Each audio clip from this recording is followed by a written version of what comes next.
What is up, guys? Today I'm doing an episode of Pretty Open-Minded. I'm gonna start doing video versions because I feel like it's more personal, and personally I feel like the audio versions, I mean, they're great and all, but I feel like they're not as personal as talking to you as like this. If you're new, subscribe, like this video, comment, check out my socials. If you're not keeping up with them, you're missing out. And also check out my other like, if you don't like the video version, then you could watch it on the audio on Spotify. Actually, I wanted to talk about like grieving, because I've been grieving a lot the last, not even month, almost a month, the last few weeks. So last month I lost 3 people in my life, and death has always been kind of uncomfortable for me, and I don't know why, because it's a normal part of life, but I just feel like since I didn't really go through a lot of death in my family, I didn't really understand how to deal with it. The death that I really dealt with was like mostly pets. It wasn't really like people. There was like a few people that passed away in my family like almost 10 years ago, and maybe even over that, but other than that, like, it's not really something that I really deal with. So it does happen, I never know how to deal with it. When it's a human, a person, I mean an animal, I don't know how to deal with it. But I definitely feel like,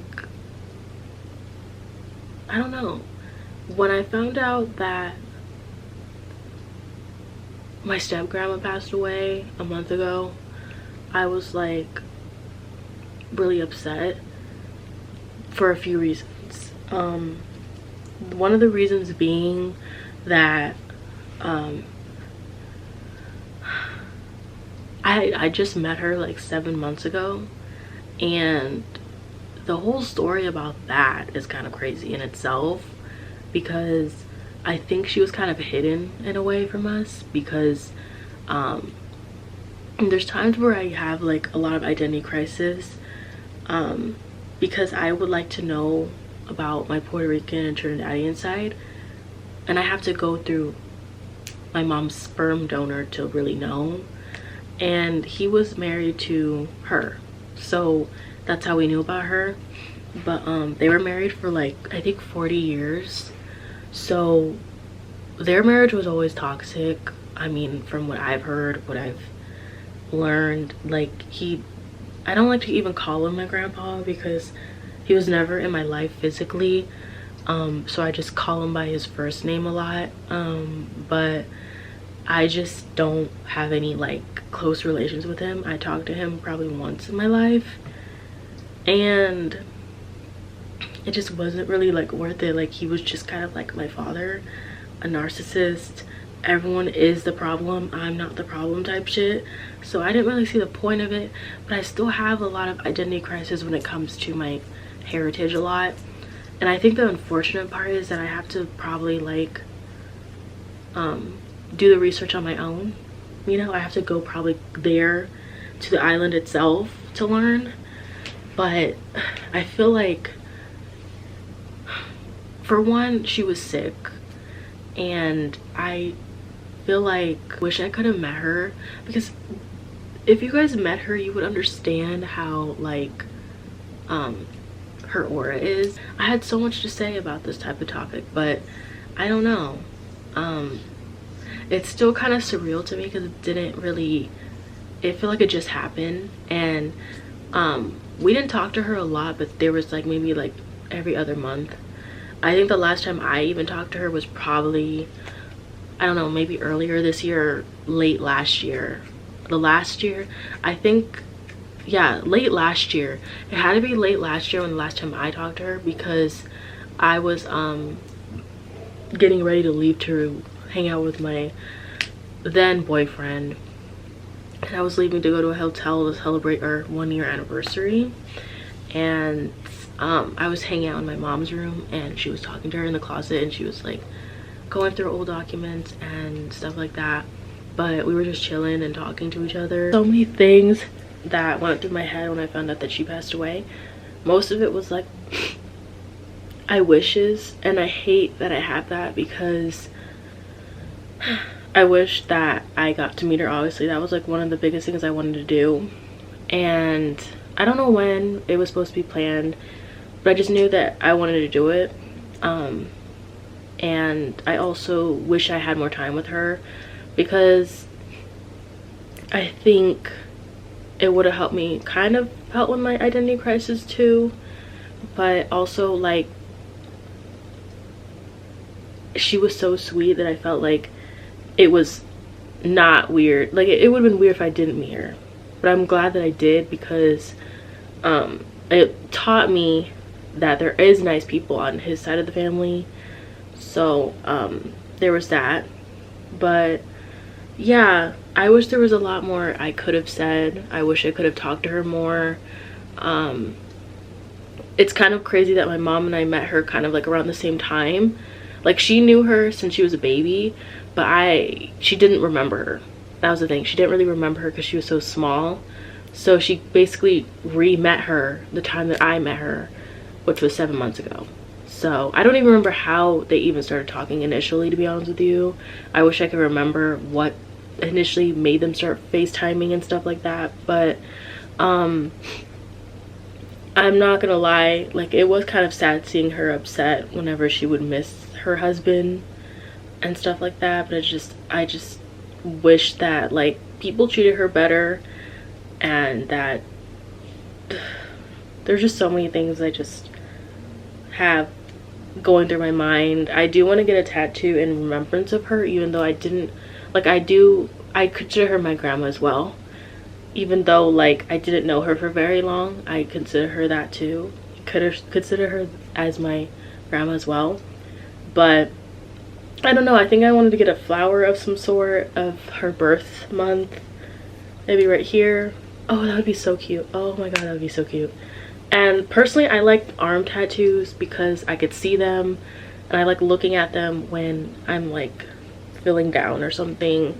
And I only have 3 tattoos, but I do want to get one of remembrance of her, even though I didn't really like know her sign and stuff like that. But I just know her like birth month. But like, such a weird process, because there's times where I'm like super sad about it, and then there's times where I'm okay, there's times where I'm upset, mostly because I feel like her family like did her dirty towards the end and just kind of was like rushing her obituary, and I just wish that it was more thought out. If it was someone like me, like, I would have totally thought out everything and not rush the process. But I just feel like they just were just trying to hurry up and do it and get it over with, and I just wish it was just not like that. But yeah, there's just been so much on my mind. I've been wanting to do a podcast episode for a while. It's just I haven't really been feeling filming in the last month or so, because I just had so much going on last month. It just wasn't really like my best month. Really, well, I guess you could say I was expecting it. I was kind of expecting my other family members to like reach out to my mom and I to check on us. Like, last month we did get COVID, and no one really, like, well, people checked up on us, but like not really like a lot of family members checked up on us. The ones that we talked to the most, and I just kind of was like feeling some type of way. I was kind of upset. I was a little hurt by that, because I thought they would check up on us. But like, getting COVID was not scary, but it definitely was like debilitating. It was kind of painful in the beginning. It was very uncomfortable, but also like towards the like beginning stages, it was just uncomfortable most of the time. It wasn't like it was kind of horrible the first few days, but then when it's like started simmering out, it was okay. But I'm glad that I didn't have like super horrible symptoms. I think I had it for like 2 weeks, and the first few days I was like, oh my god, I can't function like this. But I'm just like glad that my mom and I didn't get like crazy symptoms, because if we did, I don't know how it would go, honestly. We'll probably be in and out of the hospital all the time, and it just wouldn't be fun. But anyways, yeah, I was kind of disappointed in that, but I don't really like say it a lot because I don't know I'm not really good at expressing myself sometimes, but I was kind of like, okay, we lost 3 people last month and not a lot of people reached out. Like, I was kind of expecting the family to reach out at least, but like it was mostly like my friends. Even strangers were like checking up on me, and so I was like, that's kind of crazy, you know what I mean? That's kind of crazy to me, but it's just, I don't know. Also, my family's really weird about feelings, and they're not good with grieving and stuff like that. And I think since my mom is kind of like, I don't know how to explain it, but like the one to help others when they're down, like she was always that person to go to. I started seeing, like, since she was down, because she was going through a lot as well, like they weren't really checking up on her a lot either. So I was just kind of like, I feel like some people just talk to her for like a gain and not really like to see what's up. Like, it just kind of is a fucked up thing, and I just been thinking about it, and I don't know what made me think about it. I think it's because they passed away, and like it every time unfortunately someone passes away, it kind of makes me think who's there for you and who isn't. I don't like to think about, like, wait around until someone passes away to see who's there for me and who isn't, but I just kind of happen to peep when it does happen, because it's just like people really, like, I know life moves on, but it's never hard, it doesn't hurt to check up on someone when you know that they're down and you know that they're struggling with their mental health. It doesn't hurt to say, hey, are you good? It doesn't hurt to say that. Like, even just sending a meme or something, it doesn't hurt to do that. And I just don't feel like it's right to just leave them in the dark. I don't know, I can't speak up for my mom, but I know that I truthfully appreciate when people to check on me, because I always like try to value the people that do check up on me, because they're the same people that were there for me when I was going through my own things years ago and stuff like that. But I also don't talk about like a lot of my problems on social media, because for one, like, not everything needs to be on social media, and I learned that a long time ago. Like, not everything needs to be broadcasted, everything is public. Like, not everyone needs to keep like not everything needs to like be broadcasted and judged and all that stuff. But since I talked about it in one of my videos, it was just fresh in my mind. It just happened, and the same day that I found out my neighbors passed away was the day that I filmed one of my videos, and it was just very fresh on my my mind. So I was still very frazzled by it, and I'm still very sad, because like, even though I didn't know their names, I didn't know much about them, I just knew that the husband was a veteran and that he didn't really, like, he always said hi to us, and I still think about them even though they're not here anymore. And the people that do live in their house is like their children, so I could kind of low-key tell that the house is kind of changing in a way.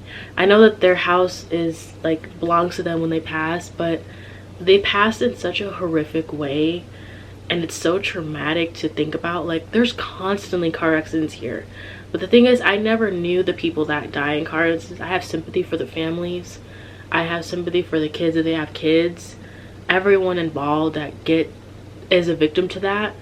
But it hurts more when it's someone that you know. You know what I mean? I've lived here for like almost 6 years.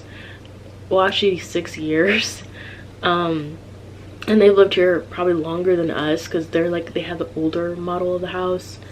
And I've always seen them in the morning. I always searched out for them. I always looked out for them. I always made sure to check up on them. And if I saw them in the morning, it would kind of make my day. Like, I saw them in the morning, I would tell my mom, like, oh, I saw the couple in the morning, they were just walking. They would just go on their morning walks, and I would see them, because like my mom and I would go on a lot of walks, so we would see them and we would kind of like approach them. We wouldn't go too close, because their dog was kind of like a little bit, not aggressive, but very protective of them, so he wouldn't let us get that close to them. But I would always do that stuff. It was kind of like a ritual for me. Like, I always made sure I saw them, whether I was walking or coming back from school. So I had to undo that. Like years of doing that, I had to tell myself like I can't look out for them anymore because they're not here anymore. And it's weird to think that I kind of got used to it. And I think like talking through it helps, but it also sucks because it feels like I wish I could have known more about them in the last few years of being here. But I was also kind of scared to go to their house, low-key, because like I don't know, I didn't want them to think that we were like, I don't know, I just overthink so much. Like, what if they think this, what if they think that? But they always said hi to us, so I was like, I don't know why, I just was like overthinking it. So it kind of sucks that it started like that. I just wish that it was like way different, you know what I mean? I mean, the thing that I am grateful for is that they passed away together and not one of them, because if one of them was alive, they would not live long because they would be passing away from a broken heart, and it would just hurt way more to me when I hear that a spouse dies from a broken heart. It always gets me in the feels because I don't know what that feels like, but I know that it hurts because I know that like I think one of my pets did that. I had like this 2 childhood pets, and one of was a bunny and one of them was a guinea pig, and they were like inseparable. They were like best friends for like a really long time, and like they passed away a week from each other. And I think honestly, like, because I think Phineas, my guinea pig, passed away first, and then Lola ended up passing. And I think because they couldn't handle being away from each other, they've always been together, they've always played together, all that stuff. So it was like he couldn't handle, she couldn't handle like without him being there. And it was just a really tough time. I've never gone through that before, but it was just so like sad. And that was probably one of the only times that I could say that that I've actually witnessed that, you know. But what the heck? I'm like watching SpongeBob and it's like so freaking weird.